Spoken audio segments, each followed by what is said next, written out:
Blue Justin here, still Justin, still not blue. Sorry for the long time since the last video. Real life got in the way a bit, and anyway, it's time for another haul video, and this one is one of my Steelbook hauls that I think I mentioned last time I was going to do this time, and then follow it up with an unboxing. Now, the theme of this one, if they're thematic at all, is basically action and action, adventure and crime. So let's get on with it. And the first one I have is a 4K Steelbook that I imported from the USA, and that's Air Force One. And the reason I imported it from the USA is that the US is the only place you can get the 4K of Air Force One. Goodness knows why. It's very popular film. I also don't know why. I haven't ever seen it, but especially because Harrison Ford is one of my wife's favourite actors. But no, I haven't seen it. And since I was going to get the going to go after the 4K, and I'm a big fan of Steelbooks anyway, it was almost definitely going to be the 4K, especially since getting it from the US, a large amount of the cost is the how much it costs to actually get over here.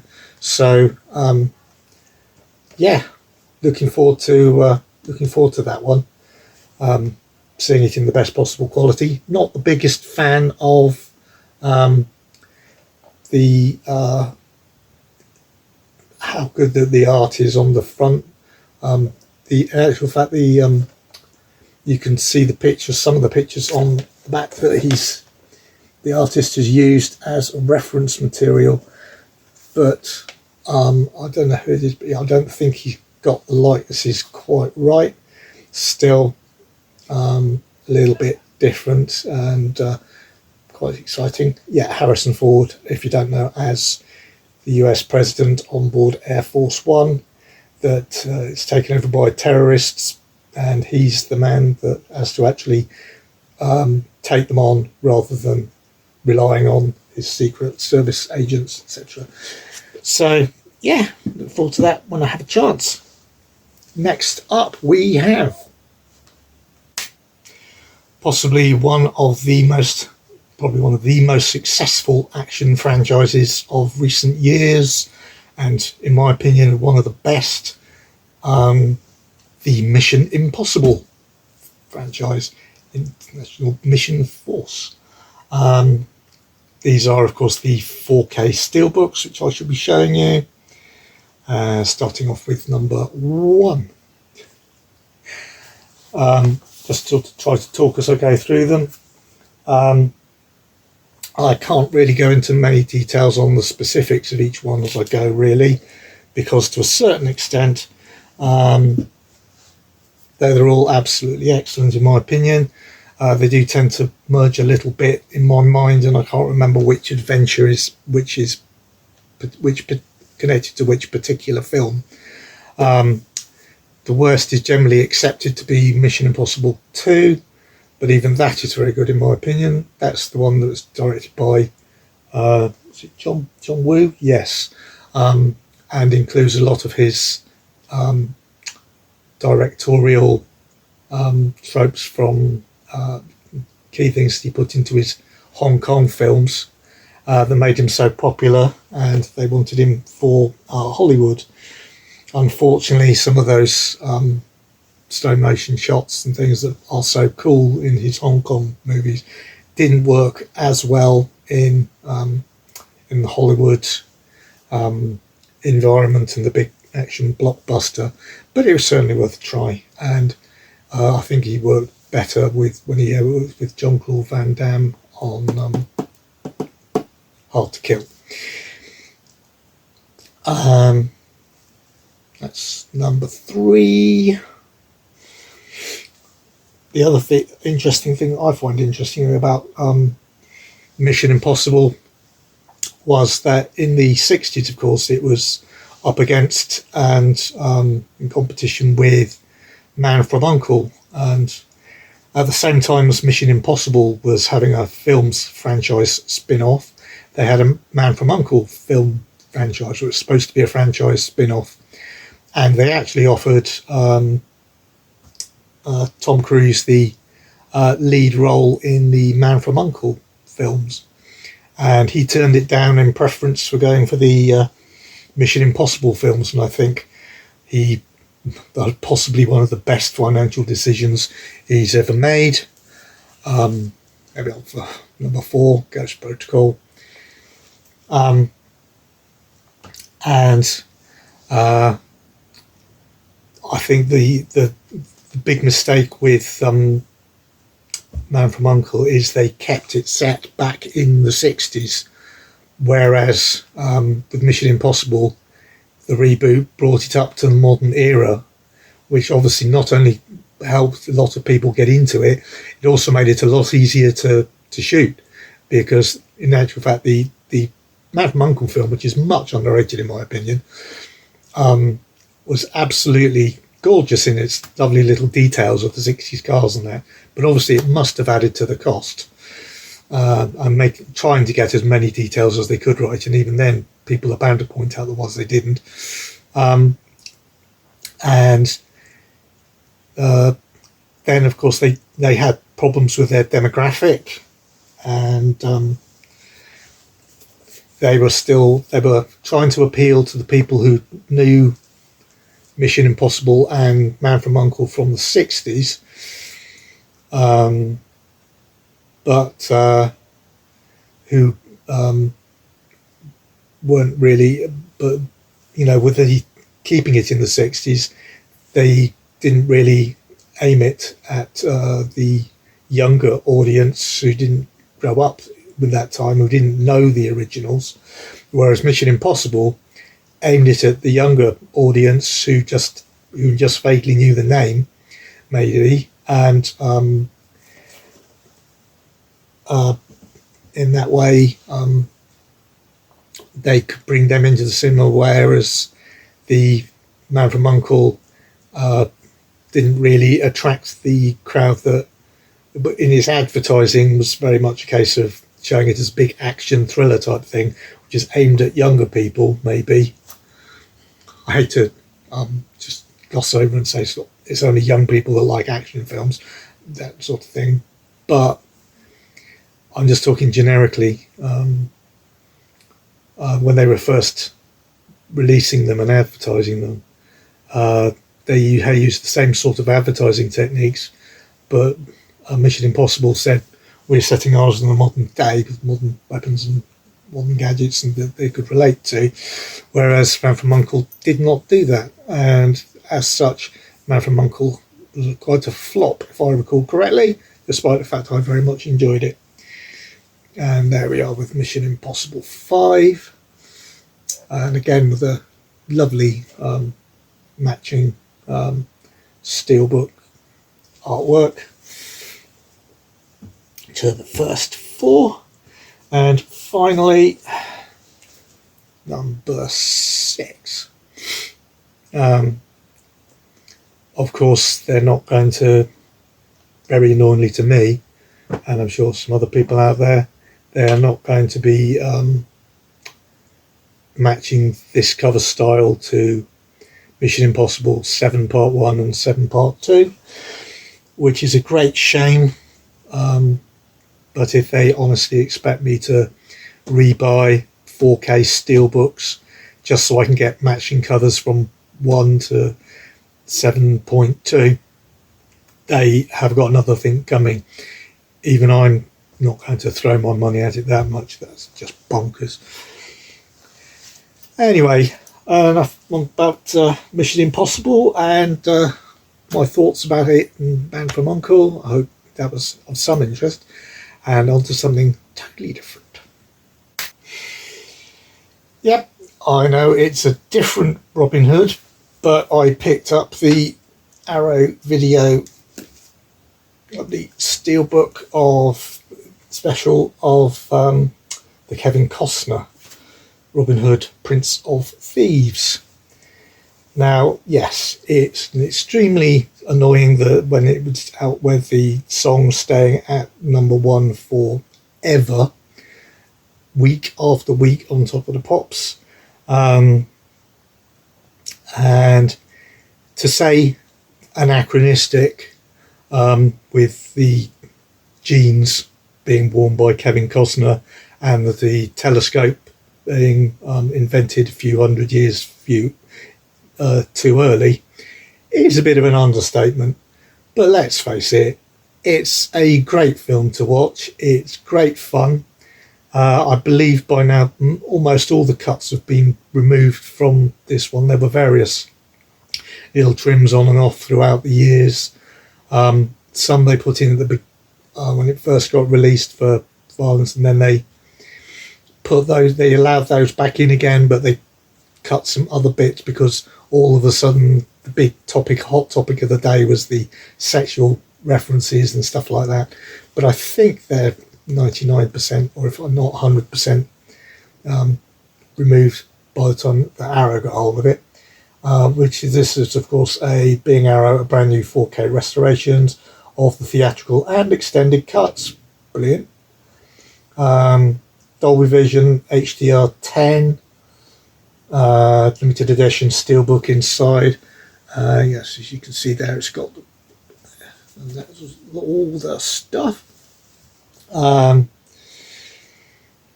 Deluxe rigid packaging, new artwork, as you can see. That was a 60-page collector's booklet you can see there at the side. So lots to look at.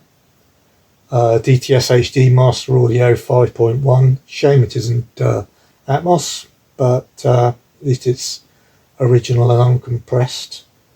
They've all got on there, as well as the DTS HD Master Audio surround. There's an audio commentary with the director and Kevin Costner. There's another audio commentary with Morgan Freeman and Christian Slater, with the writers as well. And there's a multi-part documentary. I know I'm going on now. There's just got so much stuff on here. Trailers, more things like that. Stuff around the castle where they shot it at. And the music video, because I'm sure you'll all be wanting to play that again and again and again. Yes, so that's an absolutely fantastic set in my opinion, and I'm really looking forward to watching, in full, in proper 4K. Despite the fact that I got the Blu-ray not too long ago. It was very cheap because I didn't get the one with the extras on it, so I'm not too worried. So I'm upgrading it very quickly.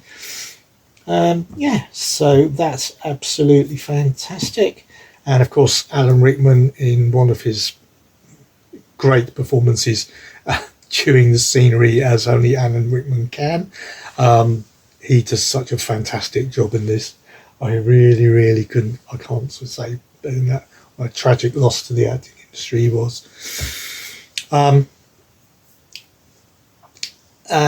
Next up, I didn't really know in which genre set for my peers to put this, so I put it into action-y type area, and this is the 4K Steelbook for, I might as well not say Steelbook because these are all Steelbooks. Just some you can't necessarily see through the big slip that you got there. This one's the for Woman King, which is based on true events about an all-female warrior unit in Africa who fight to preserve their land and way of life. And the lead, the aforementioned Woman King, is in this film passing on her skills to the younger warriors so that they can keep on doing the task in future. So yeah, I haven't seen this one. It's got strong violence, injury detail, sexual violence, and racism. But then again, I'm pretty sure that was, yeah, pretty much just a realistic way of doing the film. So yeah, what's it got anything else? It's got a commentary from the filmmaker, and it's got a couple of featurettes. But on the upside, all the featurettes are also on the 4K disc and are in 4K, which is unusual. Quite often the special features are only on the Blu-ray disc, or if they are on the 4K disc, they're only in HD, not UHD. So nicely done, Woman King there. That was just limited edition. This one is going back a bit. This is Arnie. Back in the day, all muscles, all action hero. In this one, this is raw deal. Sorry, if you can see that it's a bit grubby. This was left lying face up on a table and got something on it for a bit. But luckily, obviously, it's only just on the plastic, and when I take that off, it'll all be corrected. So I keep the plastic on, and then when I take it off, always put protective sleeve on it just in case. This one, he's someone who used to be an FBI agent and got kicked out for excessive violence. Sees a way back in because a friend of his from the agency had a child killed by a crime gang, so he infiltrates the crime gang, intending to bring it down and hopefully use that as a way of getting his old job back, because he's been demoted after he got kicked out to just being a sheriff of a small town. This one has got special features about Arnie the Man, Man Who Raised Hollywood, Bull Dealer, generic gangster film, just the theatrical trailer. But it is, as I say, 4K, and let's face it, no one gives Arnie a raw deal. So, what do we have here? We have something a little different. And we have, as you can tell from the moth, Steelbook for Silence of the Lambs. This one is open and in the slip case because I got it secondhand open from eBay. Now, I don't know if you can tell, but I'm not sure if that's it's got a bit of too much shelf wear, or whether or not it's supposed to be like that. I'm sure I've seen pictures of this in other people's collections where it's actually identical patterning, and it's like this anyway, and they're new. And in other ones I've seen pictures and it's got a darker background, but then again it's easy enough to adjust the brightness, and it could well be that that's what somebody's done to try and make the picture look nicer, even though it's not necessarily representative of the Steelbook itself. However, very nice. Sadly, this one, well, sadly for me, I know a lot of people don't care, but so for me, this one didn't come with the wraparound slip, so the back is just identical, and I don't know from looking at the back what the special features are, etc., etc. But yeah, this one, it's just a fantastic movie, and it's one of those superb thrillers that I could reasonably say is once seen, never forgotten, with superb acting from both the leads. So that's great. Looking forward to catching up with that one. I think as a someone who doesn't like horrific type stuff very much, especially my wife, I think she does still like this one because she just enjoys the movie.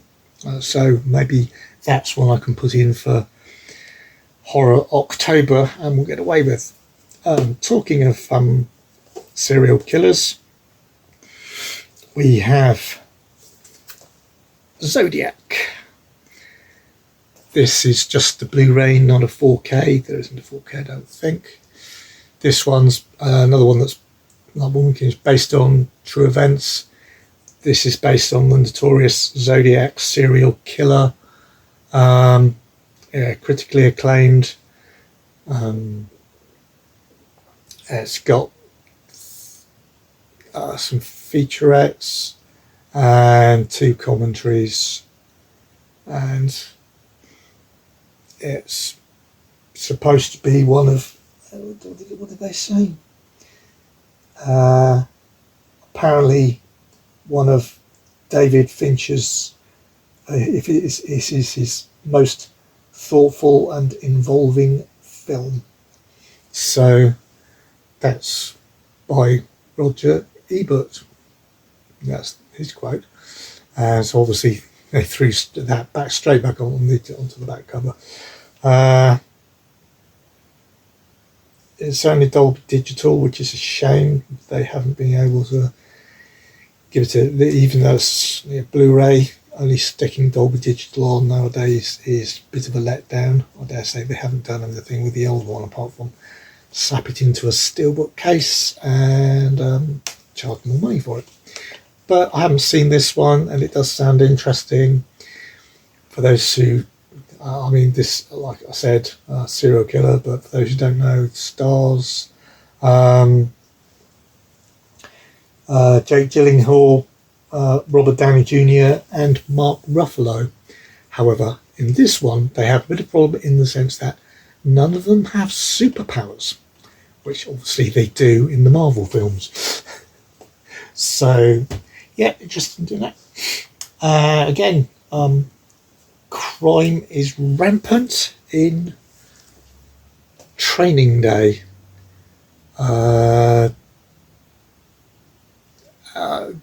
Great film with Denzel Washington, as though he hardly ever doesn't put in a fantastic role. I think it's like a 1 day ride along, whether or not you get accepted or not for the top undercover and street work. And in this particular case, Ethan Hawke plays I was just about to say the wrong name because I thought I recognised him from the picture and I was wrong. Is the young recruit who gets taken along for his training day by Denzel, but Denzel is so world weary by now as a police officer, he practically spends more time breaking the law to enforce the law than doing things by in the correct manner. And does he taking down even the good people with him, taking him down to his level? It's a lot, as I said, excellent film. Really looking forward to a rewatch of this one. I think there was another Steelbook that had a nicer cover and if I recall correctly, the back of this is I can't feel it through the thing, but I think it's got some embossing on it, even though the front doesn't, which is unusual.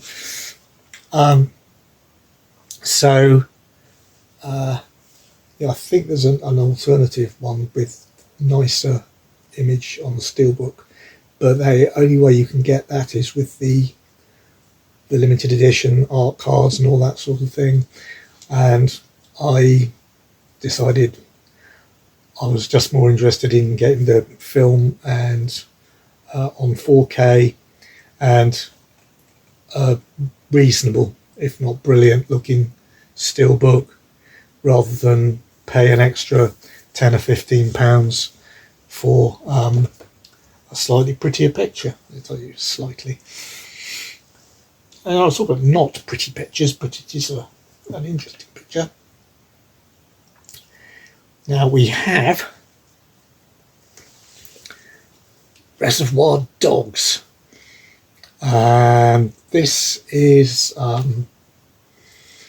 one, shockingly, that I haven't seen, but let's face it, it's absolutely got so many iconic scenes. And so I've just checked, it's a reasonable running time at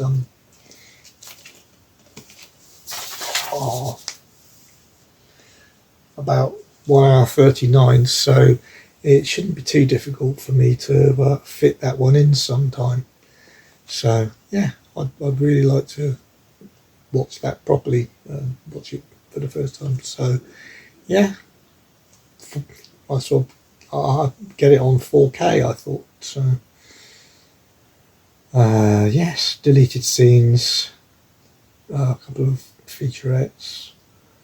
But what's the sound like on it?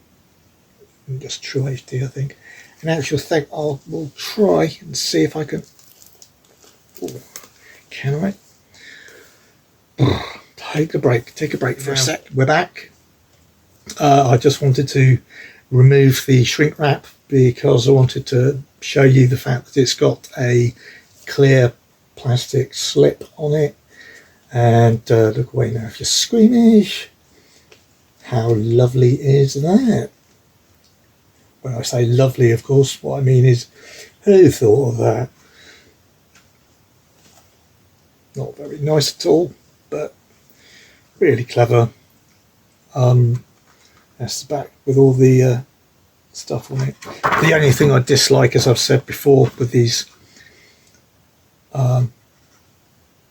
slide overs is because they've got a slide over, they give themselves free rein to not use stickers, and they put the age rating on the slide. So if you actually want to have the title on the front, you have to put the slip, see-through slip on, which means you have to have the rating on display on the front, which is a bit of a shame, because without it, obviously, it's clearer. Well, actually, at least on this one, you have got the title there, whereas the front has it lower down where it's covered up by the ear. That's the back, incidentally, for when it's not covered up by the writing and things. Yeah, so yeah, I was particularly interested in that one because I hadn't seen it and I wanted it on 4K, and I thought that was quite a clever touch. At this point, pretend I'm holding up the other one, Pulp Fiction, because I've got the Steelbook for Pulp Fiction, but I've put it in a very safe place, which is really quite annoying because I really, really like that film. And to me, probably my favourite, one of my top two favourite Tarantino films, and probably the Tarantino film I think is the best out of the one of his I've seen. So yeah, so annoying. I think I've probably mixed it up in a box with the non-Steelbooks, and it would take a very, very, very long time to go through all those boxes. So I'll do it when I've got shelf space to actually put all the what's in the boxes on the shelves. I'll open up the boxes and then I'll find out what's in there. But it won't have got thrown away, so I must know it somewhere. So that's just the way it is. I'm not going to rebuy it. That would just be silly. So, right, coming quite close to the end now, and we've got. You knew it was coming. You knew it was coming. You knew I'd bought it. Yes, it's time for the sequel that nobody was sure that they wanted to see or not, and then when they saw it, they realised they couldn't live without it. Well, that's how I feel. This is, yeah, of course, Top Gun Maverick. Now, I can't remember off the top of my head. I should have made a note of it. I was intending to. How many years after the first one this was made, but it's a lot. It's a fantastic follow-up that makes sense to the first one. Yep, this one is a superb continuation of the story, in my opinion. It's got a great plot, good characters, and of course the flying sequences are absolutely spectacular, especially in 4K. I mean, even my wife likes this. So this is just top notch, and the performance. The only thing I think, there's two things that I would say is a shame, is that I believe, and I might be wrong, of course, in which case, they can't think about it. I believe they did manage to get some of the other pilots from Tom Cruise's Maverick's year, Iceman's year, back for the Iceman scene, just in case, for the small percentage of the population who want to see this movie and haven't yet, for that particular scene with Iceman in. And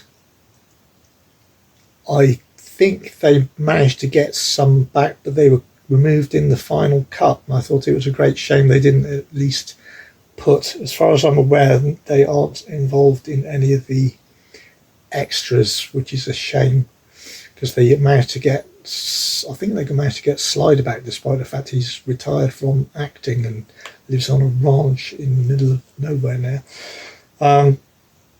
So yeah, this one, incidentally, I'll take it out of the protective.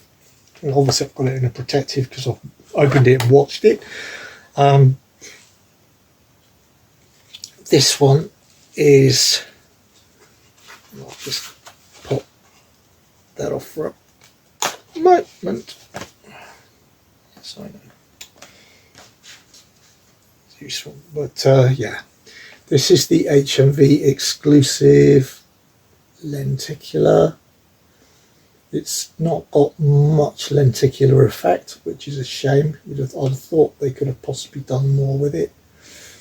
I've got ones that do a lot more, but yeah, it's nice. I'm not sure. Back on. Actually, I'll put that back on later rather than waste time now. Yeah, for example, better. I would have thought better for a much better lenticular. Another film with Tom Cruise that just happens to be next to me here on the on my chair, and that's Edge of Tomorrow. Though this is. Especially this is an over media lenticular, so you can see why they've made the effort. Yeah. So, yeah. Anyway, like I said, absolutely fantastic film, and the only other thing that's potentially questionable about it is that we all know that Maverick meets up with his old flame Penny, who now owns the bar, in the film. And in the first film, it's pointed out that Maverick went ballistic with Penny Benjamin, the Admiral's daughter, and this is the same girl. And in actual fact, when Top Gun was released, the person who plays Penny Benjamin was playing babysitter in Labyrinth, so she was legitimately only something like, I think he was 15 or 16 when Top Gun came out. So but if you can just say that the character was older than, or looks younger than she is older than she was in the film. So I'm not going to get that particularly hung up about it. It's just one of those things with actors aging at different rates than their characters, things like that. Especially Tom Cruise has got the fountain of youth in his back garden, let's face it. So, and how do we finish after the madness of buying the top? That was obvious. I was going to get the lovely lenticular there of HMV. If I was really mad, I'd have gone out and then bought the Zavvi exclusive non-lenticular different image of Top Gun Maverick, but I didn't do that. No, because I'm not mad. No, I'm totally insane. I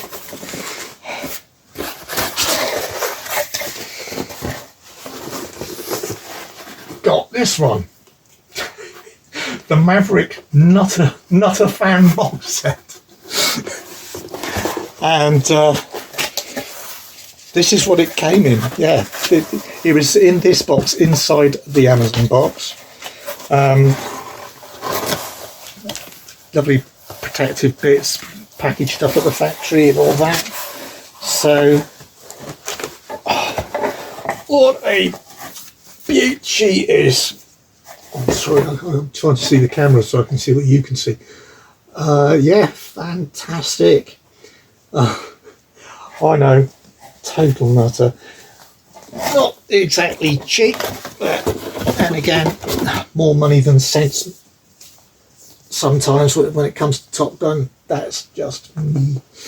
I'll give you a quick look at the back to show you what sort of things are in it, apart from the fact that it's got the Top Gun. It's got, well, I've got the 4K Steelbook for the original Top Gun. That's from that one, so I've shown before. But and you've just seen the 4K Steelbook for Maverick. This set includes exclusive art 4K Steelbooks for both movies. So, and lots of other goodies. I shall just give you a quick look at the back.